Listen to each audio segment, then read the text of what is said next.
YSR Congress party social మీడియాలో ఈ మధ్య వచ్చే వార్తల్లో ఒక విషయం ఏంటంటే జనసేన పార్టీ బలోపేతం అవుతుందంట, అది తెలుగుదేశం పార్టీకి నచ్చట్లేదంట, అందుకని కోపంగా ఉందంట. ఇక్కడ మనం గమనించాల్సింది ఏంటంటే ప్రస్తుత కూటమి ప్రభుత్వంలో Telugu Desam party, Janasena party, BJP ఉన్నాయి. వాళ్ళు డెఫినెట్గా బలపడడానికి ట్రై చేస్తారు. అయితే వాళ్ళ మధ్య ఒప్పందం ఎలా ఉంటుందంటే టీడీపీ నుంచి వచ్చే వాళ్ళని జనసేన కానీ బీజేపీ కానీ తీసుకోకూడదు, అలాగే బీజేపీ నుంచి వచ్చే వాళ్ళని టీడీపీ కానీ జనసేన కానీ తీసుకోకూడదు, అలాగే జనసేన నుంచి వచ్చే వాళ్ళని టీడీపీ కానీ బీజేపీ కానీ తీసుకోకూడదు. సో ఇలాంటి కండిషన్స్ ఉంటాయి. జనరల్గా వాళ్ళ మధ్య సర్దుబాటు చేసుకుంటారు. కానీ వైఎస్ఆర్ కాంగ్రెస్ పార్టీ నుంచి ఎవరైనా వచ్చి జాయిన్ అవుతుంటే ఒకవేళ వాళ్ళు వివాదరహితులైతే డెఫినెట్గా వాళ్ళని జాయిన్ చేసుకోవడానికి జనసేన కావచ్చు, టీడీపీ కావచ్చు, బీజేపీ కావచ్చు డెఫినెట్గా చేర్చుకుంటాయి. అందులో తప్పే ఉంది.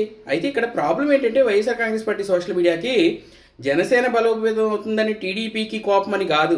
ఇక్కడ వైసీపీలోంచి మొత్తం అందరూ ఒకరి తర్వాత ఒకరు వెళ్ళిపోతున్నారు. వైఎస్ఆర్ కాంగ్రెస్ పార్టీ పూర్తిగా బలహీనపడి